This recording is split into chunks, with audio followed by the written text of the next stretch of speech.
Magandang araw! Bago nga ang lahat ay Merry Christmas po at kamusta naman? Ano yung mga naging ganap nyo kahapon at ngayon? Medyo maulan nga simula pa kahapon at sa totoo lang, wala talaga kaming balak lumabas. Kaya lang siguro ganito na talaga kapag may anak ka na, no? Kahit tinatamad nga kami ni tatay, nung tumila yung ulan ay napagdesisyonan nga namin na igala saglit itong si Bal. Simple lang naman kasi ang kaligayahan ng batang to at pumunta lang kami dito sa mall malapit sa amin para mailaro siya dun sa paborito niyang laruan. At alam ko, kahit hindi niya nasasabi ay masaya nga siya kasi nagpunta kami dito. Buti na nga lang, medyo maaga pa ay tumila na yung ulan kaya hindi pa masyadong maraming tao pagdating namin dito. Isang oras lang naman yung palagi namin kinukuha dito at sulit na yon at makikita mo talaga sa ngiti ng batang to kung gaano nga siya kasaya.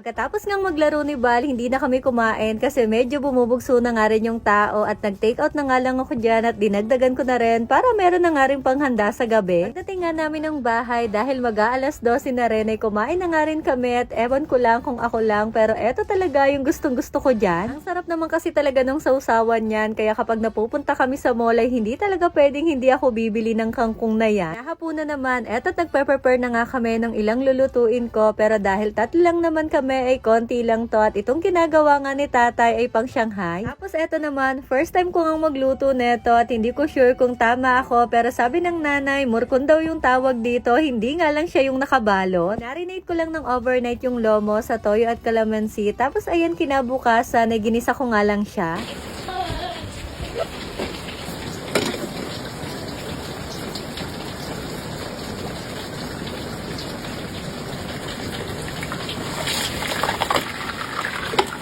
Prito nga rin pala ako dyan ng 2 perasong isda at bala ko nga yung sweet and sour dahil gusto nga yun ng nanay at bibisita nga sila dito kinabukasan. Alang ayun nga dahil medyo masama talaga yung panahon dito sa amin at walang tigil yung ulan ay hindi na nga sila nakapunta kanina. Konti lang naman ito mga niluto ko para kahit papano nga ay meron namang panghanda ngayong Pasko at dinagdagan ko nga lang talaga yan kasi akala ko nga ay makakapunta nga sila dito kinabukasan. Itong isda nga hanggang ngayon hindi pa namin nakakain pero okay lang dahil bukas ay uulamin naman namin yan. Tapos nag-order nga lang ako ng ilan tulad nitong pizza na malapit nga sa amin at etong chicken naman ay para kay Bal. Syempre dahil Pasko, nagsalad naman tayo kahit konti at eto na pala yung niluluto kong morcon kanina na hindi nakabalot at masarap din talaga siya. Eto na nga yung ilang inihanda namin ngayong Pasko at hindi man ganun kadami or kabongga yung mga nasa mesa natin ay sobrang pasasalamat pa rin. Simple lang din naman yung naging ganap namin kagabi at nagkantahan nga lang kami dito ni tatay habang si Bal naman ay hindi na kinaya at nakatulog na nga dun sa taas.